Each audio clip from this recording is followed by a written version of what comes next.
প্রধানমন্ত্রী নরেন্দ্র মোদীর সভাপতিত্বে কেন্দ্রীয় মন্ত্রিসভার বৈঠকে ত্রিপুরার জন্য বিশেষ উন্নয়ন প্যাকেজ প্রকল্পের অধীনে নতুন অংশ ঘোষণা করা হয়েছে বলে শুক্রবার জানিয়েছেন মুখ্যমন্ত্রী ডাক্তার মানিক সাহা।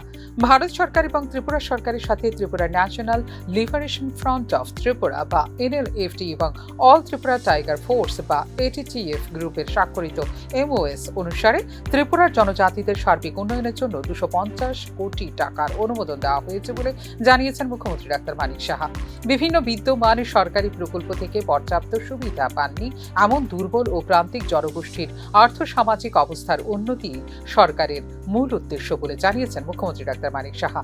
যুব ও মহিলাদের জীবিকা নির্বাহের মাধ্যমে কর্মসংস্থানের সুযোগ বৃদ্ধি, স্বাস্থ্যসেবা প্রদান, শিক্ষা ও দক্ষতা বৃদ্ধি এবং আয় বৃদ্ধি করার ওপর গুরুত্ব দেওয়া হবে এই অর্থরাশি ব্যয় করার মধ্য দিয়ে, জানিয়েছেন মুখ্যমন্ত্রী। দেশের অন্যান্য স্থান থেকে পর্যটকদের আগমন বৃদ্ধি করা, যার ফলে উত্তর পূর্ব অঞ্চলের এই রাজ্যের মানুষের জন্য কর্মসংস্থান এবং জীবিকার সুযোগ তৈরি হবে বলেও এদিন জানিয়েছেন মুখ্যমন্ত্রী ডাক্তার মানিক সাহা। উল্লেখ করা যেতে পারে, মুখ্যমন্ত্রী ডাক্তার মানিক সাহার উদ্যোগে ত্রিপুরা রাজ্য সরকারের সহযোগিতায় national liberation front of Tripura এবং অল ত্রিপুরা টাইগার ফোর্সের সাথে গত 2024 সালে 4 সেপ্টেম্বর একটি গুরুত্বপূর্ণ শান্তি চুক্তি স্বাক্ষর করে কেন্দ্রীয় সরকার।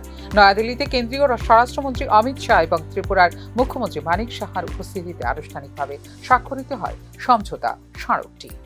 ব্যুরো রিপোর্ট, নিউজ নাও।